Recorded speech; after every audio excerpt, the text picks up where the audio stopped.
ناظرین،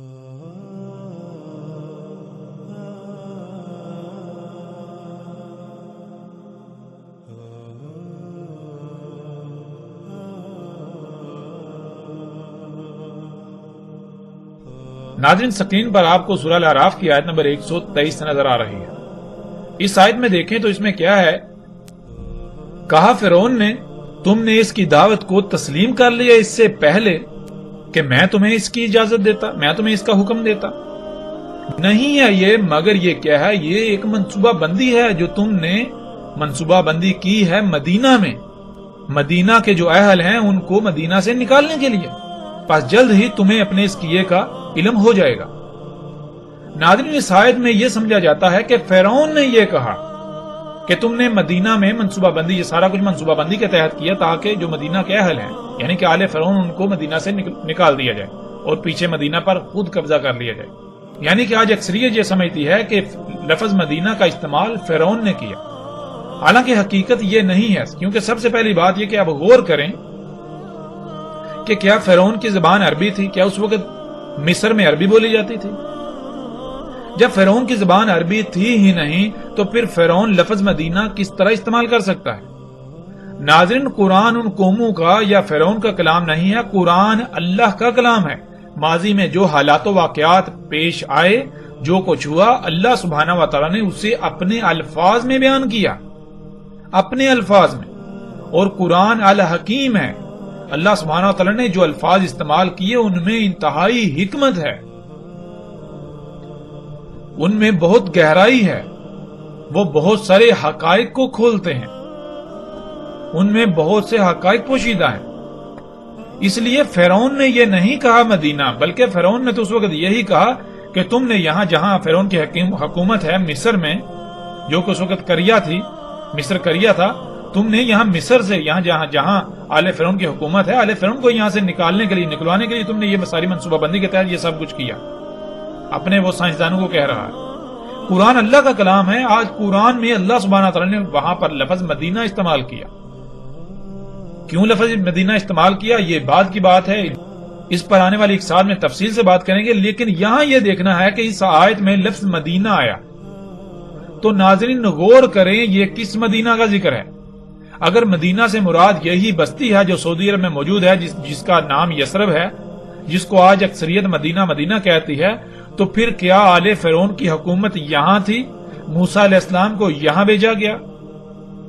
کیا اس مدینے کا ذکر ہو رہا ہے؟ پھر اسی طرح جب ہم آگے بڑھیں تو آگے آپ کو مزید آیات ملیں گی۔ سورہ یوسف کی آیت نمبر 30 میں بھی آپ کو لفظ مدینہ ملے گا۔ یوسف علیہ السلام کہاں تھے، کہاں پر ان کو حکومتی عہدہ ملا؟ یہ سب جانتے ہیں کہ مصر کی بات ہے۔ یوسف علیہ السلام مصر میں گئے، وہ بکتے بکاتے مصر میں پہنچ گئے۔ مصر کے جو اعلی حکومتی عہدیدار ہے اس نے انہیں پالا، اس نے انہیں بڑا کیا۔ تو ناظرین اب غور کریں کہ یہاں بھی جب اللہ سبحانہ وتعالیٰ نے لفظ مدینہ استعمال کیا، اگر مدینہ سے مراد یہی بستی ہے، یہی شہر ہے، بلد ہے جسے آج آپ مدینہ کہتے ہیں، جو سعودی عرب موجود ہے، تو کیا یہ واقعہ یا یوسف علیہ السلام اس مدینہ میں آئے؟ کیا یہ واقعہ اس مدینہ کا ہے؟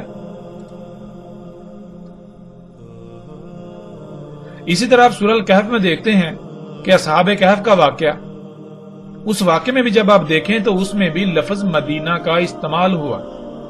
تو ناظرین غور کریں پھر وہی سوال کہ کیا اصحاب کہف اس مدینے میں تھے جسے آج آپ مدینہ کہتے ہیں، یا پھر اللہ سبحانہ تعالیٰ کس بستی کو، کس خطے کو مدینہ کہہ رہے ہیں؟ یعنی کہ اس وقت اسے مدینہ نہیں کہا جاتا تھا، یا فرعون کے وقت بھی مصر کو مدینہ نہیں کہا جاتا تھا، مصر ہی کہا جاتا تھا۔ اب اللہ تعالیٰ اسے یا تو کریا کہیں گے یا پھر مدینہ کہیں گے۔ جب تک وہاں فرعون کی حکومت تھی تو تب تک یعنی فرعون جب تک وہاں کا رب تھا تو وہ مدینہ نہیں، وہ کریا ہے۔ پھر جب وہاں رب اللہ کو بنا لیا جاتا ہے، اللہ رب بن جاتا ہے، تو وہ مدینہ کہلائے گا۔ اس لیے اللہ سبحانہ تعالیٰ نے وہاں پر مدینہ لفظ استعمال کیا۔ جب مصر ظاہری طور پر تو ابھی فرعون کے ہاتھ میں تھا، لیکن حقیقت یہ تھی کہ اب فرعون کا انجام اس کے سر پر آ چکا ہے، مدینہ یعنی مصر جو ہے فرعون کے ہاتھوں سے نکل چکا ہے، اب مصر جو ہے وہ مدینہ بن چکا ہے اللہ کے قانون میں۔ بالکل اس طرح ناظرین غور کریں قرآن میں باقی جتنے بھی مقامات ہیں ان پر جو مدینہ کا ذکر آیا، ان میں جو مدینہ کا ذکر آیا، کیا وہ اس مدینہ کا ذکر ہے؟ جیسے سورہ الکہف میں دیکھیں موسیٰ علیہ السلام اور اللہ کے ایک جو عبد ہیں ان کا واقعہ ہے، تو اس میں کیا ہے، انہوں نے جو ایک دیوار جو ہے وہ سیدھی کی، تو انہوں نے کیا کہا، یہ دیوار کن دو لڑکوں کی ہے جو یتیم ہیں؟ وہاں بھی لفظ مدینہ کا آیت میں آپ دیکھ سکتے ہیں۔ تو کیا وہ موسیٰ علیہ السلام اور اللہ کے عبد کیا وہ اس مدینہ میں آئے تھے جسے آج آپ مدینہ کہتے ہیں، جو سعودی عرب کی بستی ہے؟ اب غور کریں کہ کیا اس وقت کے لوگ اسے مدینہ کہتے ہوں گے؟ نہیں، بلکہ قرآن میں اللہ سبحانہ وتعالیٰ اسے مدینہ کہہ رہے ہیں۔ وہ بستی جو ہے وہ کسی اور نام سے جانی پہچانی جاتی تھی۔ جیسے مثال کے طور پر آج آپ مختلف نام استعمال کرتے ہیں، کابل، کراچی، لاہور، فلاں فلاں، اس طرح جو نام استعمال کرتے ہیں، کل کو جب مثال کے طور پر آپ تصور کریں کہ اگر دنیا، یعنی کہ اگر ساتھ نہ آنی ہو، دنیا آگے اور چلنی ہو، اور امت نے آنا ہو، اور قوم نے آنا ہو، یہ قوم جب ہلاک ہو، یہ امت جب ختم ہو، تو آگے آنے والی قوم کو جب اللہ تعالیٰ ہدایات دیں تو اللہ تعالیٰ کیا بتائیں گے؟ کیا اللہ تعالیٰ یہ کہیں گے کابل میں ایسا ہوا تھا؟ کیا اللہ تعالیٰ یہ کہیں گے کہ کراچی میں ایسا ہوا تھا، لاہور میں ایسا ہوا تھا، دلی میں ایسا ہوا، ممبئی میں ایسا ہوا تھا؟ نہیں، بلکہ اللہ سبحانہ و تعالیٰ صرف دو طرح کی تقسیم کریں گے، یا تو مدینہ کا لفظ استعمال کریں گے یا پھر کریا کا لفظ استعمال کریں گے۔ تو ناظرین غور کرتے جائیں، آپ دیکھیں قرآن میں کہ قرآن میں اللہ سبحانہ وتعالیٰ نے جہاں جہاں لفظ مدینہ کا استعمال کیا، اگر مدینہ سے مراد وہ بستی ہے جسے آج اکثریت کہتی ہے، تو پھر قرآن میں جس مقام پر لفظ مدینہ آیا تو وہاں بھی آپ کو وہی بستی لینا پڑے گا، اس کا مراد وہی بستی لینی پڑے گی جسے آج مدینہ کہا جاتا ہے اور لوگوں کے ذہنوں میں راسخ کر دیا گیا ہے۔ حقیقت یہ ہے کہ وہ آج ام القریہ ہے، ام القریہ میں سے ایک قریہ ہے، یعنی ایسی بستی جہاں اللہ کا دین قائم نہیں ہے، جہاں فطرت نہیں بلکہ فطرت کی ضد ہے، اللہ کی مخلوقات تبدیل شدہ ہے، تمام کی تمام تبدیل شدہ مخلوقات ہیں، اللہ کی مخلوقات نہیں ہے، جہاں دجال دندناتا پھر رہا ہے۔ اور ظاہر ہے ناظرین غور کریں، جہاں فطرت ہوگی وہاں دجال کیسے آ سکتا ہے؟ یعنی دجال تو ہے ہی فطرت کی ضد، دجال تو ہیں ہی وہ اشیاء، یعنی کہ انسان ان مخلوقات کو، ان اشیاء کو اپنے لیے فائدہ مند سمجھتا ہے، اپنے لیے مسیحا سمجھتا ہے، جو اللہ کی خلق کردہ نہیں ہے، جو اللہ کے مقابلے پر انسان نے اللہ کے ساتھ شریک بنتے ہوئے اپنے لیے خلق کی، اور انہیں اپنے لیے فائدہ مند سمجھتا ہے، اپنے لیے آسائشیں سہولتیں مسیحا سمجھتا ہے، فائدہ مند سمجھتا ہے۔ لیکن کیا حقیقت یہی ہے؟ کیا وہ حقیقتاً فائدہ مند ہے یا یہ محض دجل ہے؟ یہ تمام کی تمام اشیاء، یہ تمام کی تمام مخلوقات دجال ہیں، دجال ہے۔ ظاہر ہے جو خطہ، جو بستی، جو علاقہ فطرت پر ہوگا تو وہاں دجال کیسے آ سکتا ہے؟ جب ہے ہی فطرت تو فطرت تو دجل نہیں ہے۔ فطرت تو جو ظاہر نظر آتی ہے اس کا دوسرا پہلو بھی ویسا ہے، یعنی کہ فطرت جو ہے وہ اس کے دونوں پہلو پرفیکٹ ہیں۔ اللہ سبحانہ وتعالیٰ نے اسے مکمل خلق کیا، بغیر کسی خامی کے، بغیر کسی سائیڈ افیکٹ کے، بغیر کسی کجی کوتاہی کے، وہ مکمل، وہ پرفیکٹ ہے، وہ دجل نہیں ہے، وہ دجال نہیں ہے۔ اور جہاں فطرت نہیں ہوگی دجال وہیں ہوگا۔ پھر روایات میں ہم جب دیکھیں تو ہمیں بہت ساری ایسی چیزیں ملیں گی، ایسی باتیں ملیں گی کہ جن میں ایسے ایسے الفاظ بھی آئے۔ مثال کے طور پر روایات میں یہاں تک آیا دجال ظاہر ہوگا پوری زمین پر سوائے مکہ اور مدینہ کے، یعنی کہ مکہ اور مدینہ میں دجال داخل نہیں ہوگا، وہاں ظاہر نہیں ہوگا، وہاں موجود نہیں ہوگا، باقی پوری زمین پر دجال ظاہر ہوگا۔ ظاہر ہونا کسے کہتے ہیں؟ وہ شے جو بالکل کھلم کھلا نظر آ رہی ہے، سامنے موجود ہے، پوری زمین پر دجال موجود ہوگا، نظر آ رہا ہوگا، لیکن پہچانے گا اسے مومن ہی صرف۔ اب ناظرین غور کریں، دجال اگر ایک شخص ہے، ایک انسان ہے، ایک بشر ہے، تو کیا وہ بیک وقت پوری زمین پر ظاہر ہو سکتا ہے، پوری زمین پر نظر آ سکتا ہے سوائے مکہ اور مدینہ کے؟ بہرحال مکہ کیا ہے اس کے اوپر بھی اگلی ایک ساتھ میں آئندہ بات ہوگی، جیسے ہی ہمارا مدینہ کا موضوع مکمل ہوگا تو ہم پھر مکہ کے اوپر بھی بات کریں گے۔ تو ناظرین واپس آتے ہیں اپنے موضوع کی طرف کہ دجال جو ہے مدینہ میں داخل نہیں ہوگا، اور آج لوگوں کے ذہنوں میں یہ راسخ کر دیا گیا کہ مدینہ سے مراد وہ بستی، وہ شہر ہے جو سعودی عرب میں موجود ہے، جس کا نام یثرب ہے۔ لیکن حقیقت کیا ہے؟ حقیقت یہ نہیں ہے۔ مسلم کی روایت جو آپ کو اس وقت اسکرین پر نظر آ رہی ہے اس میں دیکھیں، اس میں رسول اللہ صلی اللہ علیہ وآلہ وسلم نے مدینہ کیا ہے اس کی کس طرح سے نشاندہی کی، اس کی وضاحت کس طرح سے کر دی کہ مدینہ کسے کہتے ہیں، مدینہ ہوتا کیا ہے۔ کہا رسول اللہ صلی اللہ علیہ وآلہ وسلم نے کہ مجھے حکم ہوا ہے، مجھے امر ہوا ہے ہجرت کا ایسی قریہ کو جو کھا جائے گی تمام قریہ کو۔ کہا جاتا ہے اسے یثرب، اور حالانکہ یعنی در حقیقت وہ کیا ہے، وہ مدینہ ہے، یعنی کہ اس کا قدر میں اس کو مدینہ کر دیا گیا۔ مدینہ لوگوں کی ایسے چھانٹی کر دیتا ہے جیسے بھٹی لوہے کا خبز، گند، زنگ وغیرہ چھانٹی کر کے اس سے دور کر دیتی ہے، لوہے سے زنگ کی، گند کی نفی کر دیتی ہے۔ ناظرین، ہمیں اس روایت میں بالکل واضح رسول اللہ صلی اللہ علیہ وآلہ وسلم کے یہ الفاظ ملتے ہیں کہ جب رسول اللہ صلی اللہ علیہ وآلہ وسلم نے ہجرت نہیں کی تھی اور ہجرت کا حکم رسول اللہ صلی اللہ علیہ وآلہ وسلم کو مل گیا تھا، تو اس وقت رسول اللہ صلی اللہ علیہ وآلہ وسلم نے یثرب کو مدینہ نہیں کہا بلکہ یثرب کو ام القریہ کہا۔ رسول اللہ صلی اللہ علیہ وسلم نے کہا کہ مکہ سے یثرب کی طرف ہجرت کا اللہ سبحانہ تعالی نے حکم دیا ہے اور یثرب کو قریہ کہا ہے، تو غور کریں ہجرت سے پہلے یثرب کو رسول اللہ صلی اللہ علیہ وآلہ وسلم قریہ کہہ رہے ہیں، ایسی قریہ جو تمام قریہ کو کھا جائے گی۔ پھر رسول اللہ صلی اللہ علیہ وآلہ وسلم کہتے ہیں حالانکہ وہ مدینہ ہے، یعنی کہ رسول اللہ صلی اللہ علیہ وسلم کی ہجرت سے پہلے وہ قریہ تھی، جیسے ہی ان کو ہجرت کا حکم ہوا ہے تو اب اس کی قدر میں لکھا جا چکا، یعنی کہ اس میں کی یہ قسمت میں ہے کہ اب وہ مدینہ بن جائے گی، قریہ نہیں رہے گی، یعنی کہ ہجرت کا حکم ہو گیا ہے تو ظاہر ہے ہجرت کا حکم کہاں ہوگا۔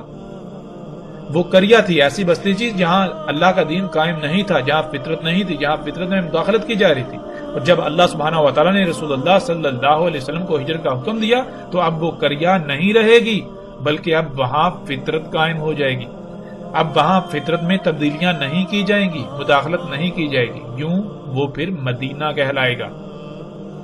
پھر وہ مدینہ کیا ہے؟ رسول اللہ صلی اللہ علیہ وسلم نے کہا تھا کہ وہ تمام قریہ کو کھا جائے گی، یعنی جب یثرب جو کہ ام القریہ ہے وہ قریہ سے مدینہ بن جائے گی، یہاں یعنی دین قائم ہو جائے گا، وہاں دین قائم ہو جائے گا تو وہ قریہ سے مدینہ بن جائے گا، پھر وہی مدینہ آس پاس کی تمام قریہ کو کھا جائے گا، یعنی قریہ کا وجود مٹا دے گا۔ مطلب یہ کہ یا تو وہاں اللہ کا دین قائم ہو جائے گا، وہاں کے رہنے والوں کو فطرت پر قائم ہونا پڑے گا، فطرت میں مداخلت سے باز آنا پڑے گا، یا پھر انہیں صفا ہستی سے مٹا دیا جائے گا۔ یہ تھا اس قریہ کا تمام قریہ کو کھانا۔ اور ناظرین حقیقت دیکھیں، کیا ایسا نہیں ہوا؟ ذرا غور تو کریں، کیا ایسا نہیں ہوا؟ لیکن اگر ہم مدینہ سے مراد یثرب کو لے لیں تو سوال یہ پیدا ہوتا ہے کہ پھر رسول اللہ صلی اللہ علیہ وآلہ وسلم نے ہجرت سے پہلے مدینہ کیوں نہیں کہا تھا؟ یعنی رسول اللہ صلی اللہ علیہ وسلم نے ہجرت سے پہلے اسے مدینہ نہیں بلکہ قریہ کہا، اور پھر اسے یثرب، یعنی یثرب اس کا نام موجود ہے، یثرب کے نام سے وہ اس وقت جانی پہچانی جاتی تھی، آج بھی اسے یثرب کہتے ہیں، آج بھی اسے یثرب کہا جاتا ہے، لیکن مدینہ کے نام سے مشہور کر دیا گیا، نام لقب اس کا آج بھی یثرب ہے اور دوسرا لقب اس کا مدینہ بن چکا ہوا ہے۔ تو ناظرین غور کریں، اگر یہی بستی مدینہ ہے، یہی بستی مدینہ تھی تو رسول اللہ صلی اللہ علیہ وآلہ وسلم نے ہجرت سے پہلے اسے قریہ کیوں کہا، اور ہجرت کے بعد ہی وہ مدینہ کیسے بنی؟ ذرا غور تو کریں، حقیقت ہر لحاظ سے آپ کے سامنے آ جائے گی۔ پھر ناظرین اگلی روایت میں دیکھیں، اس میں رسول اللہ صلی اللہ علیہ وآلہ وسلم کہتے ہیں، رسول اللہ صلی اللہ علیہ وآلہ وسلم نے کہا، آئے گا لوگوں پر ایسا زمانہ، دعوت دے گا آدمی اپنے سسر کے بیٹے، اپنے چچا تایا کے بیٹے کو کہ آؤ خوشحالی، مال و دولت، سہولتوں، آسانیوں والے خطے کی طرف، آؤ مال و دولت، سہولتوں، آسائشوں، عیاشیوں کے خطے کی طرف۔ اور مدینہ یعنی جہاں اللہ کا دین قائم ہوگا، یعنی جو خطہ، جو بستی فطرت پر ہوگا، خیر ہوگا وہ خطہ ان کے لیے۔ مگر اگر وہ تھے غور و فکر کرتے، اگر وہ اس کا علم رکھتے، اور اس ذات کی قسم جس کے قبضہ قدرت میں میرا نفس ہے، نہیں نکلتا ان میں سے کوئی ایک بھی بھوک، افلاس، سختیوں وغیرہ کی وجہ سے مدینہ سے، مگر اللہ اس کی جگہ کسی اور کو بھیج دیتا ہے مدینہ میں، جو خیر ہوتا ہے۔ جان لو مدینہ یعنی جہاں اللہ کا دین قائم ہوتا ہے، یعنی وہ خطہ جو فطرت پر ہوتا ہے، وہ ایسے ہے جیسے بٹی، لوہے کی بٹی جو نکال دیتی ہے خبز کو، یعنی کہ جیسے لوہے کی بٹی ہوتی ہے، جب لوہا بٹی میں ڈالا جاتا ہے تو بٹی لوہے کو پگھلا کر اس کے اندر جتنا بھی زنگ اور خبث ہوتا ہے وہ نکال کر لوہے کو خالص بنا دیتی ہے، بالکل اسی طرح مدینے کی مثال ہے۔ مدینہ ایسی جگہ ہوتی ہے، ایسا خطہ ہوتا ہے کہ جو اس کی سختیاں جو ہیں وہ اپنے اندر سے رائی برابر بھی جس کے اندر نفاق ہوتا ہے اسے نکال دیتی ہیں۔ مدینے کے اندر صرف خالص مومن ہی رہ سکتے ہیں۔ مدینہ اپنے اندر سے تمام کا تمام خبث گند نکال دیتا ہے، نفاق شرک نکال دیتا ہے، کفر نکال دیتا ہے۔ وہ مشرک ہوتے ہیں، جو منافق ہوتے ہیں، وہ مدینہ میں رہ سکتے ہی نہیں، وہ ان ساتھیوں کا سامنا کر ہی نہیں سکتے۔ پھر رسول اللہ صلی اللہ علیہ وآلہ وسلم نے کہا نہیں قائم ہوگی ساتھ یہاں تک کہ نکال دے گا مدینہ، یعنی جہاں اللہ کا دین قائم ہو، یعنی وہ خطہ جو فطرت پر ہے، وہاں کی سختیاں نکال دیں گی وہاں کے شر والوں کو، جیسے خباثت نکالنے والی بٹی نکال دیتی ہے لوہے کی خباثت، یعنی جیسے بٹی لوہے کو پگھلا کر خالص بنا دیتی ہے، اس میں سے جتنا بھی گند ہوتا ہے وہ نکال دیتی ہے، بالکل اسی طرح جہاں فطرت ہوتی ہے، جو خطہ فطرت پر ہوتا ہے، جہاں دین قائم ہوتا ہے، وہاں ایسی سختیاں، آزمائشیں، بھوک، افلاس وغیرہ آتی ہے کہ وہاں صرف اور صرف مومن ہی یعنی فطرت پر انحصار کرنے والے ہی ٹھہر سکتے ہیں۔ جن کے دل میں یا جس کے دل میں رائی برابر بھی نفاق و شر ہو وہ وہاں نہیں ٹھہر سکتا۔ اس طرح مدینہ اپنے گند کو نکال دیتا ہے۔ تو ناظرین غور کریں، جسے آج تک آپ مدینہ کہتے آئے اور مدینہ سمجھتے ہیں، مدینہ سمجھ رہے ہیں، کیا اس میں یہ خصوصیات ہیں؟ کیا اس میں یہ صلاحیتیں ہیں؟ کیا اس میں یہ صفات ہیں؟ کیا اس میں ایسی سختیاں ہیں؟ کیا وہاں بھوک کا، سختیوں کا، آزمائشوں کا سامنا کرنا پڑتا ہے؟ ناظرین ذرا غور تو کریں، وہاں تو طرح طرح کی آسائشیں ہیں، سہولتیں ہیں، بلند و بانگ عمارتیں ہیں، ایک سے بڑھ کر ایک سہولیات ہیں، آسائشیں ہیں۔ وہاں تو دجال کا حمار دن دناتا پھر رہا ہے، وہاں تو دجال دن دنا رہا ہے، تو وہ کیسے مدینہ ہو سکتا ہے؟ ناظرین ذرا غور تو کریں۔ اس کے برعکس غور کریں، جب دجال آیا، یہ جب آسائشیں، سہولتیں سامنے آئیں، جن کو یہ لوگ جو ہے دجال کو، ان مخلوقات، ان اشیاء کو، یہ انسان کے اپنے ہاتھوں سے خلق کی ہوئی اشیاء کو سہولتوں، آسائشوں کا نام دیتے ہیں، جب اس طرح کے یہ جدید معاشرے وجود میں آئے تو کیسے لوگوں نے ان مقامات کو چھوڑ کر ان مقامات کی طرف ہجرت کی؟ کیسے کی؟ غور تو کریں۔ کیا پوری دنیا سے لوگوں نے ہجرت نہیں کی؟ لوگ یورپ، امریکہ، کینیڈا کی طرف بھاگتے چلے گئے، پھر لوگ جو ہے وہ جو فطرت کے اوپر ہیں، فطرتی مقامات پر تھے جہاں یہ سہولتیں، یہ آسائشیں نہیں ہیں، وہاں سے شہروں کی طرف رخ کیا۔ دنیا میں لوگوں کی ایک بڑی تعداد جو ہے وہ گاؤں میں رہنے کے بجائے شہروں میں رہنے کو ترجیح دیتی ہے۔ کیوں؟ کیونکہ شہروں میں سہولتیں ہیں، آسائشیں ہیں، آسانیاں ہیں، طرح طرح کی موجیں ہیں، عیاشیاں ہیں۔ تو ناظرین غور کریں، آپ اپنی آنکھوں سے یہ سب کچھ ہوتا ہوا نہیں دیکھ رہے، نہیں دیکھا آپ نے؟ ذرا غور تو کریں۔ پھر اسی طرح ناظرین آگے بڑھتے ہیں اور غور کرتے ہیں، مزید روایت ہے، آپ سکرین پر روایت کو دیکھ رہے ہیں۔ رسول اللہ صلی اللہ علیہ وآلہ وسلم نے کہا شام فتح ہوگا، پس نکل جائیں گے مدینہ سے برے لوگ، بری قوم اپنے اہل و عیال کے ساتھ سواریوں کو چلاتے ہوئے۔ پھر یمن فتح ہوگا، پس نکل جائے گی قوم یعنی مدینہ کے برے لوگ مدینہ سے اپنے اہل و عیال کے ساتھ سواریوں کو چلاتے ہوئے۔ پھر عراق فتح ہوگا، پس نکل جائیں گے برے لوگ، بری قوم مدینے سے اپنے اہل و عیال کے ساتھ سواریوں کو چلاتے ہوئے، اور مدینہ خیر تھا ان کے لیے اگر وہ غور و فکر کرتے تو انہیں اس بات کا علم ہوتا۔ اب ناظرین غور کریں، سوال یہ پیدا ہوتا ہے کہ رسول اللہ صلی اللہ علیہ وآلہ وسلم یہ کہہ رہے ہیں کہ شام فتح ہوگا تو لوگ جو برے لوگ ہیں وہ مدینہ سے نکل جائیں گے اپنے اہل و عیال کے ساتھ۔ پھر یمن فتح ہوگا تو لوگ مدینے سے نکلیں گے، برے لوگ اپنے اہل و عیال کے ساتھ۔ پھر عراق فتح ہوگا تو لوگ مدینے سے نکلیں گے، برے اپنے اہل و عیال کے ساتھ۔ ناظرین غور تو کریں، کیا ایسا ممکن ہے؟ یعنی کہ اگر مدینے سے مراد یہی بستی ہے جسے آج مدینہ کہا جاتا ہے، سعودی عرب کا جو یثرب ہے، تو ناظرین تصور کریں فتح شام ہو رہا ہے تو لوگ اس مدینے سے کیوں نکلیں گے؟ پھر فتح جو ہے وہ یمن ہو رہا ہے تو لوگ اس مدینے سے کیوں نکلیں گے؟ فتح عراق ہو رہا ہے تو لوگ اس مدینے سے کیوں نکلیں گے؟ ناظرین ذرا غور کریں، کیا اس بات کا جواب کسی کے پاس ہے؟ یعنی کہ زلزلہ امریکہ میں آ رہا ہے اور نقصان پاکستان میں ہو رہا ہے، جنگ شام میں ہو رہی ہے اور لوگ پاکستان میں مر رہے ہیں۔ ناظرین کیا ایسا ممکن ہے؟ زلزلہ آسٹریلیا میں آئے، دنیا کے ایک کونے میں آئے، اور زلزلے سے نقصان کہاں ہو رہا ہے؟ جی پاکستان میں ہو رہا ہے۔ کیا ایسا ممکن ہے؟ ناظرین غور تو کریں، اس کا جواب بالکل واضح ہے۔ جیسے رسول اللہ صلی اللہ علیہ وآلہ وسلم نے کہا تھا، ہجرت سے پہلے یثرب کو کریا کہا، ہجرت کے بعد وہ مدینہ بن گئی۔ بالکل اسی طرح شام فتح ہوگا تو ناظرین شام فتح کن کے ہاتھوں ہوگا؟ غور تو کریں، کن کے ہاتھوں شام کے فتح ہونے کی بشارت رسول اللہ صلی اللہ علیہ وسلم نے دی تھی؟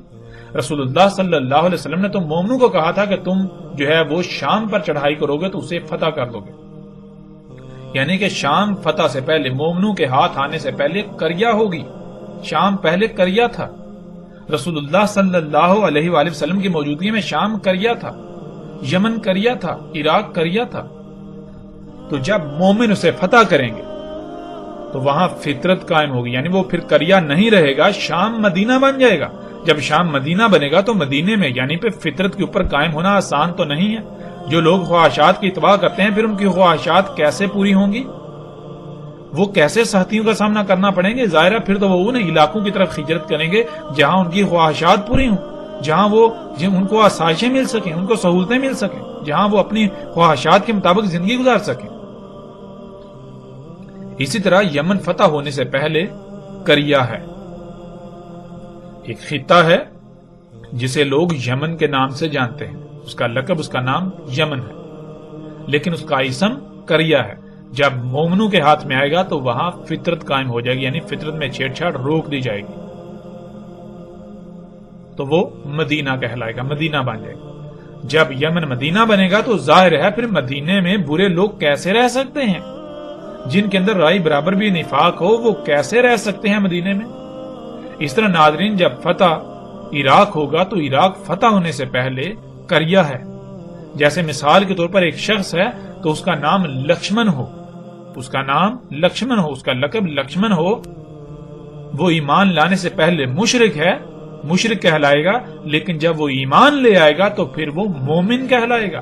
بالکل اسی طرح ایک بستی، ایک خطہ جب وہ فطرت پر نہیں ہے، وہاں پر اللہ کی مخلوقات میں یعنی فطرت میں تبدیلیاں کی جا رہی ہیں تو وہ کریا کہلائے گی، اس کا اسم کریا ہے۔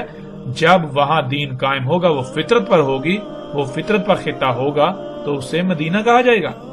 اور فطرت پر قائم ہونا کیا آسان ہے؟ ناظرین غور کریں، آج اگر کوئی خطہ فطرت پر قائم ہو تو وہاں آپ جا کر زندگی گزار سکتے ہیں؟ ذرا غور تو کریں، آپ کو وہاں کیسے زندگی گزارنا پڑے گی؟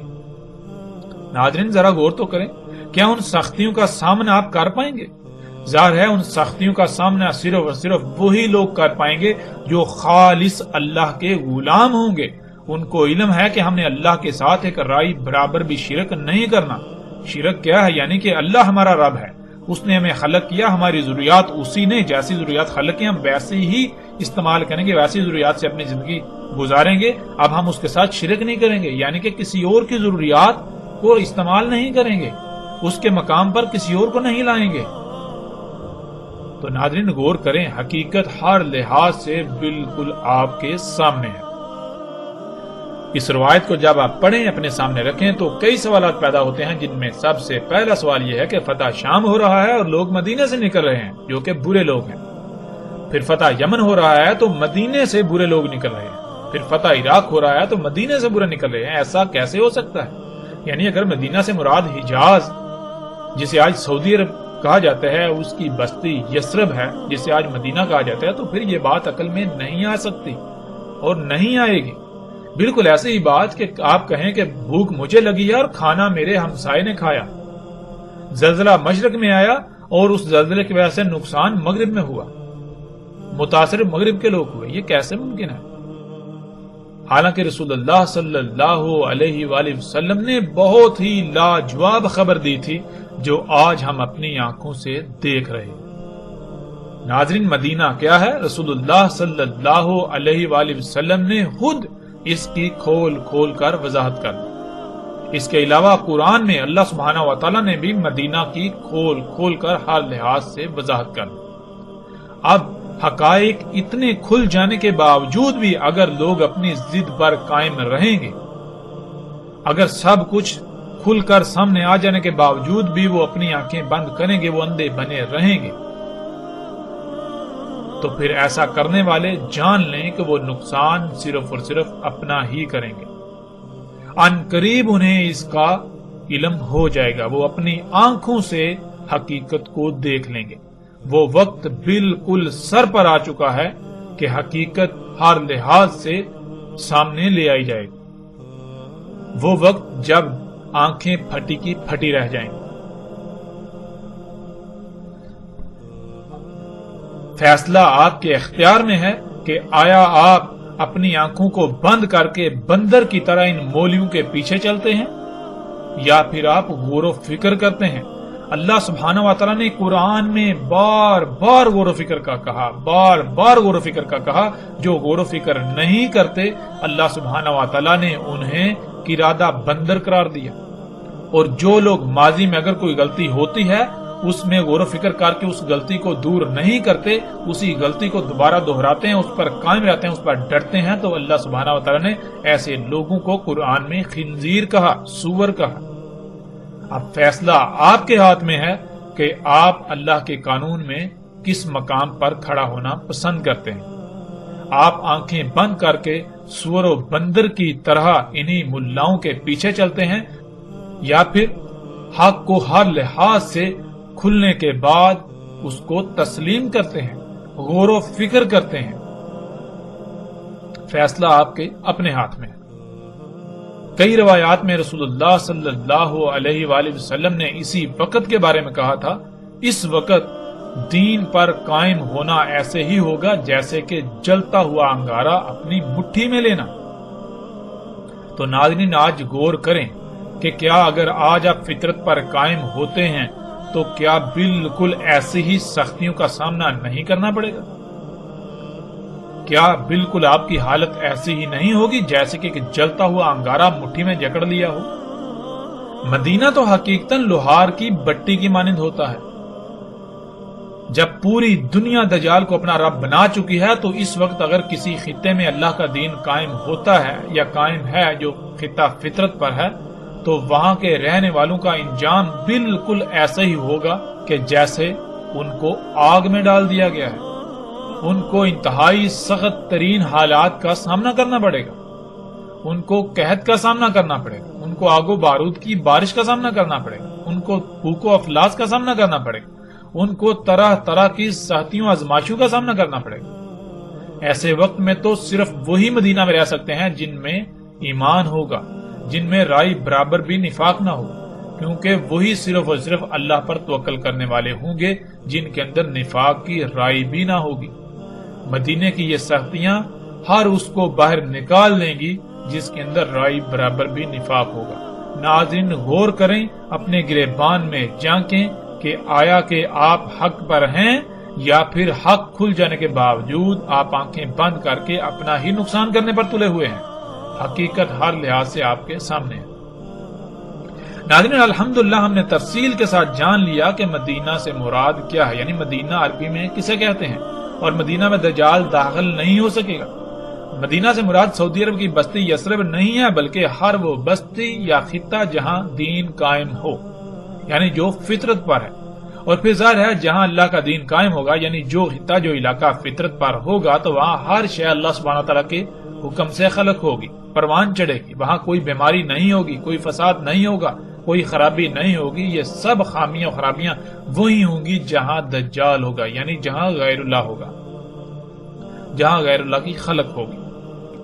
ناظرین، حق اس قدر کھل جانے کے باوجود بھی اگر یہ تسلیم کر لیا جائے کہ مدینہ سے مراد یثرب ہی ہے، سعودی عرب کی بستی جسے آج مدینہ کہا جاتا ہے، کہ وہاں دجال داخل نہیں ہو سکے گا، تو پھر سوال یہ پیدا ہوتا ہے کہ مسند احمد اور مستدرک الحاکم میں روایت موجود ہے جس میں رسول اللہ صلی اللہ علیہ وآلہ وسلم نے کہا تھا کہ دجال احد پہاڑ پر چڑھے گا، دجال احد پہاڑ پر چڑھے گا اور اپنے اصحاب سے کہے گا کہ یہ سفید محل دیکھ رہے ہو، یہ احمد کی مسجد ہے، اور اس کے بعد دجال مدینہ کی طرف آئے گا، لیکن مدینہ کے ابواب پر ملائکہ کا پہرا پائے گا۔ اس وقت مدینہ کے 7 ابواب ہوں گے اور 3 بار مدینہ کو ترجف کرے گا، یعنی مدینہ پر آگ و بارود برسائے گا، جس سے ہر منافق مدینہ سے نکل کر اس کی طرف بھاگ جائے گا، یعنی دجال کی طرف بھاگ جائے گا، ہجرت کر جائے گا، اور مدینہ اپنے اندر سے سارے کا سارا خبث نکال دے گا، اور رسول اللہ صلی اللہ علیہ وآلہ وسلم نے اسے یوم الخلاص کہا۔ اب ناظرین غور کریں، اگر مدینہ یہی بستی ہے جسے یہ کہتے ہیں وہاں دجال داخل نہیں ہو سکے گا، تو ناظرین احد پہاڑ پر دجال کیسے چڑھ سکتا ہے؟ کیونکہ احد پہاڑ تو اسی بستی کے اندر موجود ہے۔ آپ سکرین پر دیکھیں اور آپ غور و فکر کریں کہ جسے آج مدینہ کہا جا رہا ہے، کیا احد پہاڑ عین اس کے وسط میں موجود نہیں؟ ناظرین غور تو کریں، جب دجال احد پہاڑ پر آ جائے گا تو پھر مدینہ تو ظاہر ہے مدینے کا تو اندر آ گیا، بھائی مدینے کے کئی کلومیٹر اندر آ کر وہ احد پہاڑ پر چڑھ گیا، اب اور کتنا اندر آنا ہے؟ اگر مدینہ وہی ہے تو پھر دجال احد پہاڑ پر کیسے آ سکتا ہے؟ اور پھر رسول اللہ صلی اللہ علیہ وسلم یہ کہہ رہے ہیں کہ احد پہاڑ پر آئے گا، اس کے بعد وہاں سے وہ مدینے کی طرف رخ کرے گا، وہاں سے مدینے کی طرف رخ کریں گے، مدینے کی طرف جانے کا ارادہ کرے گا۔ اب ناظرین یہ دیکھیں کہ یثرب جسے یہ مدینہ کہتے ہیں، وہاں تو پہلے ہی دجال موجود ہے، احد پہاڑ کے اوپر پہلے ہی اس مدینے میں دجال موجود ہے جسے یہ مدینہ قرار دیتے ہیں۔ اب وہاں سے مدینے کی طرف جائے گا، مدینے کا رخ کرے گا، تو ناظرین غور کریں، پھر یہ مدینہ ہے یا مدینہ کوئی اور ہے؟ یہ تو بات بالکل واضح ہوتی ہے کہ یہ مدینہ نہیں ہوگا اس وقت مدینہ کچھ اور ہوگا، کوئی اور خطہ ہوگا، اور مدینہ کے 7 ابواب ہوں گے اس وقت، ان پر ملائکہ کا پہرا ہوگا۔ ناظرین ابواب باب کی جمع ہے، باب کا ترجمہ دروازہ کیا جاتا ہے، دروازے کو باب نہیں کہتے۔ باب عربی میں کسے کہتے ہیں اس کا ذکر بھی ہم پیچھے کئی مقامات پر کر چکے ہیں۔ باب کسی مادی دروازے کو نہیں کہتے، بلکہ باب کہتے ہیں داخل ہونے یا نکلنے کے مقام کو۔ قرآن میں اللہ سبحانہ وتعالی نے کئی مقامات پر لفظ اولی الالباب کا، جو باب کو اپنا ولی بناتے ہیں، اپنے مشن میں اپنا معاونکار بناتے ہیں، ان کے لیے ہدایت ہے، وہ حق کو سمجھ سکتے ہیں۔ تو کیا ناظرین لوگوں کے دماغوں میں سارے میں دروازے ہوتے ہیں؟ اس طرح کے دروازے مادی دروازے ہوتے ہیں؟ نہیں۔ جیسے اگر کسی کے ذہن میں کوئی بات ڈالنی چاہیں اور وہ انسان اس بات کو تسلیم نہ کر رہا ہو، یعنی اسے اپنے دماغ میں داخل نہ ہونے دے رہا ہو، تو اس کی کسی کمزوری کو سامنے رکھ کر اس کمزوری کا فائدہ اٹھاتے ہوئے یا کسی دلیل کی بنیاد پر اس بات کو اس انسان کے دماغ میں داخل کر دی جائے، داخل کرنا، تو وہ کمزوری یا وہ دلیل باب کہلائے گی۔ دجال یعنی یہ ٹیکنالوجی، یہ ایجادات مدینہ جہاں دین قائم ہے، جو فطرت ہے، وہاں داخل ہونے کی کوشش کرے گا تو 7 ویک پوائنٹ ہوں گے، یعنی 7 رستے ہوں گے، 7 باب ہوں گے، یعنی کہ ٹیکنالوجی کے وہاں داخل ہونے کے 7 رستے ہوں گے، 7 ایسے پوائنٹس ہوں گے، 7 ایسی کمزوریاں ہوں گی، یعنی کہ مدینے کے 7 ویک پوائنٹس ہوں گے جن کا فائدہ اٹھاتے ہوئے یہ مخلوقات وہاں داخل ہوں گی، داخل ہونے کی کوشش کریں گی۔ ایسا ہرگز نہیں ہے کہ وہ 7 فزیکلی دروازے مادی دروازے، نہیں، بالکل نہیں۔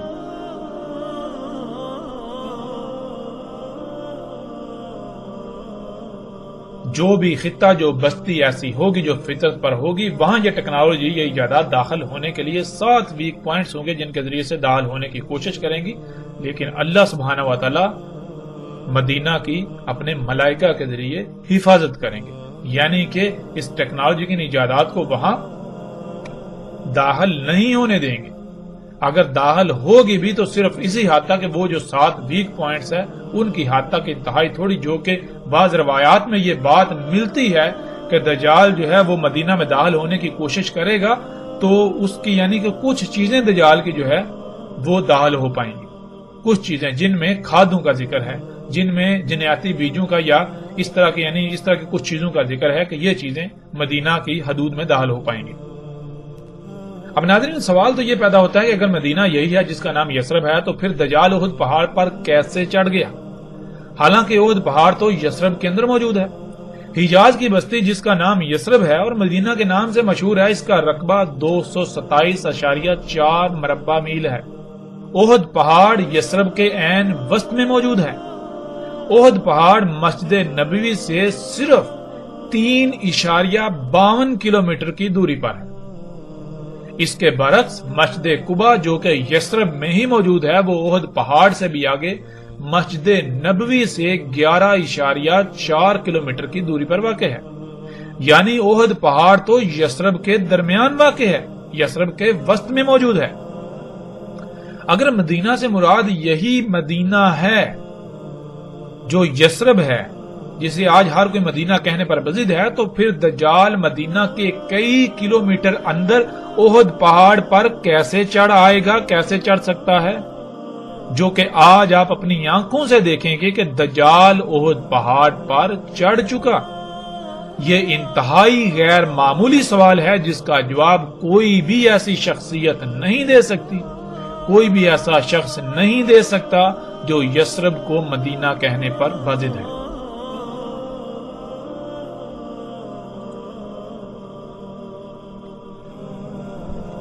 ناظرین جیسے جیسے ہم آگے بڑھیں گے تو آگے ایسی روایات بھی آئیں گی جن میں رسول اللہ صلی اللہ علیہ وآلہ وسلم کے یہ الفاظ ملیں گے کہ رسول اللہ صلی اللہ علیہ وآلہ وسلم نے اس وقت کے بارے میں کہا تھا کہ اس وقت الحجاز سے نکل جانا. تم کیا کرنا؟ حجاز سے ہجرت کر جانا، وہاں سے نکل جانا، وہاں نہ رہنا، وہاں سے اپنے اہل و عیال کو لے کر نکل جانا.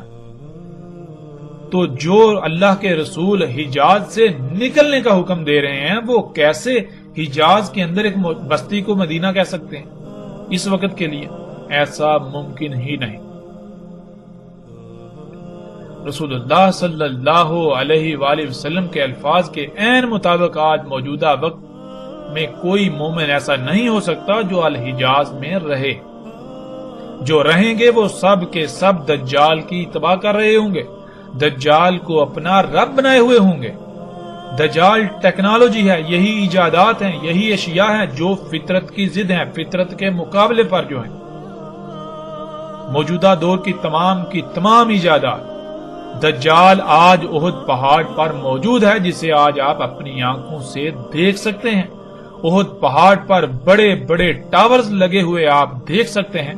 جب یہ ٹاورز یعنی دجال احد پہاڑ پر آیا تو حیران کن طور پر اس وقت محمد رسول اللہ صلی اللہ علیہ وآلہ وسلم کی مسجد کو سفید محل کی شکل میں تعمیر کر دیا گیا، سفید محل کی شکل میں ڈال دیا گیا. جب تک دجال یعنی یہ ٹیکنالوجی احد پہاڑ پر نہیں آئی تھی تب تک مسجد نبوی سفید محل کی طرح نظر نہیں آتی تھی. اور دجال کے اصحاب جو کہ ٹیکنالوجی کو اپنا رب بنائے ہوئے ہیں آج احد پہاڑ پر چڑھتے ہیں تو بالکل سامنے یعنی کہ احد پہاڑ کے اوپر دجال بھی موجود ہے اور اس کو رب بنانے والے جو اس کے اصحاب ہیں وہ بھی موجود ہیں. تو بالکل سامنے مسجد نبوی سفید محل کی طرح دیکھتے ہیں، ان کو سفید محل کی طرح مسجد نبوی نظر آ رہی ہوتی ہے. اے اللہ کے رسول محمد صلی اللہ علیہ وآلہ وسلم، آپ نے سچ کہا تھا، آپ نے سچ کہا تھا. اے اللہ کے رسول محمد رسول اللہ صلی اللہ علیہ وآلہ وسلم، آپ نے ایک ایک لفظ سچ کہا تھا اور میں آپ کی ایک ایک بات کی تصدیق کر رہا ہوں. میں نے آپ کی ایک ایک بات کی تصدیق کر دی. اب اگر کوئی تسلیم کرتا ہے تو تسلیم کرے، اگر کوئی تسلیم نہیں کرتا تو تسلیم نہ کرے۔ ان قریب اللہ سبحانہ و تعالیٰ اپنا فیصلہ سنانے ہی والے ہیں۔ ناظرین، آپ سکرین پر نظر آنے والی تصاویر میں دیکھ سکتے ہیں کہ دجال کے اصحاب، دجال کے ساتھی، یعنی جن لوگوں نے دجال کو اپنا رب بنایا ہوا ہے، جو اپنی ضروریات کو پورا کرنے کے لیے انہی مصنوعی اشیاء پر توکل کرتے ہیں، انہی پر انحصار کرتے ہیں، انہی سے اپنی ضروریات پوری کرتے ہیں، وہ جب احد پہاڑ پر چڑھتے ہیں تو وہ سامنے مسجد نبوی کو بالکل سفید محل کی طرح دیکھتے ہیں۔ آج مسجد نبوی احد پہاڑ سے بالکل سفید محل کی طرح نظر آتی ہے۔ سیٹلائٹ سے لی گئی تصاویر بھی آپ کے سامنے ہیں۔ آپ گوگل ارتھ سے سیٹلائٹ سے لی گئی تصویر کو بھی خود اپنی آنکھوں سے دیکھ سکتے ہیں اور احد پہاڑ پر کھڑے ہو کر بھی اپنی آنکھوں سے یہ مشاہدہ کر سکتے ہیں۔ یثرب میں آج ہر طرف ٹیکنالوجی یعنی دجال دندناتا نظر آتا ہے۔ آج یثرب مدینہ نہیں بلکہ قریہ ہے، اور قریہ نہیں بلکہ ام القریہ ہے۔ جو قریہ ہیں ان کی ماں ہے یہ۔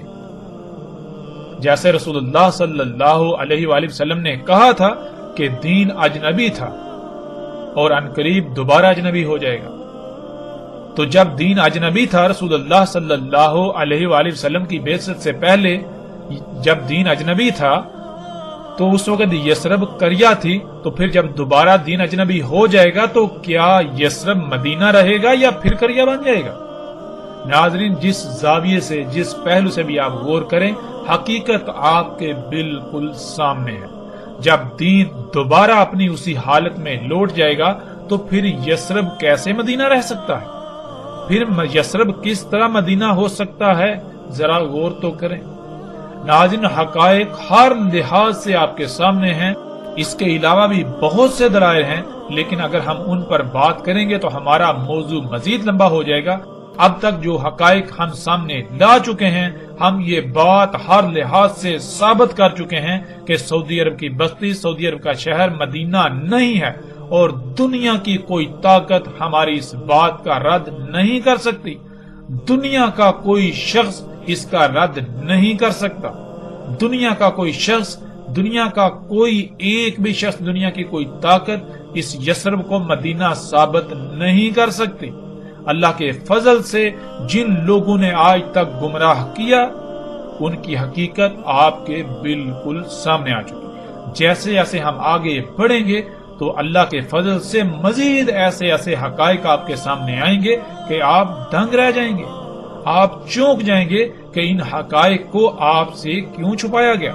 بہرحال اس میں صرف اس طبقے کا ہی قصور نہیں، اس میں آپ کا بھی قصور ہے کہ آپ بندروں کی طرح ان لوگوں کے پیچھے پیچھے اس طرح چلتے ہیں کہ جیسے بندر کسی کی نقل کرتا ہے، خود سے غور و فکر نہیں کرتا۔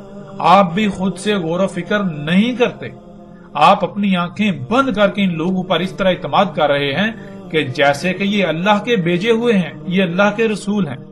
جب یہ اللہ کے رسول نہیں ہیں تو آپ کیوں ان لوگوں پر اعتماد کر رہے ہیں آنکھیں بند کر؟ آپ خود سے غور و فکر کیوں نہیں کرتے؟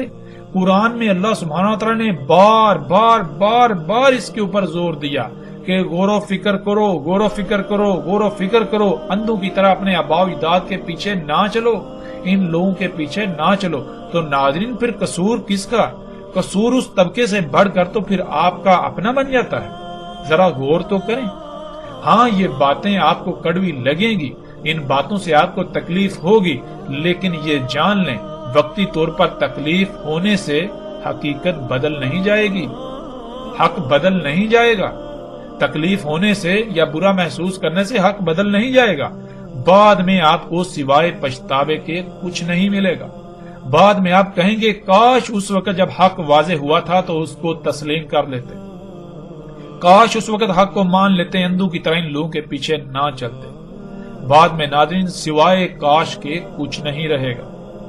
غور کریں، پچھلی ایک ساتھ میں پچھلی اقوام کے اوپر کھول کھول کر بات ہو چکی کہ ان اقوام نے کیا کیا تھا اور ان اقوام کے ساتھ کیا ہوا۔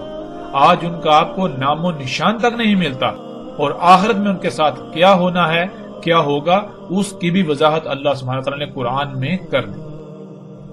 ناظرین، کہیں ایسا نہ ہو کہ آپ حق ہر لحاظ سے کھل کر واضح ہو جانے کے باوجود بھی اپنی خواہشات کی ہی اتباع میں اپنے آپ کو نشان عبرت بنوا بیٹھیں، دنیا اور آخرت میں انتہائی ہلاکت خیز سودا کر بیٹھیں۔ فیصلہ آپ کے ہاتھ میں ہے، حق ہر لحاظ سے کھل کر آپ کے سامنے آ چکا، اب آپ چاہیں تو اسے تسلیم کریں اور چاہیں تو اس سے انکار کر دیں۔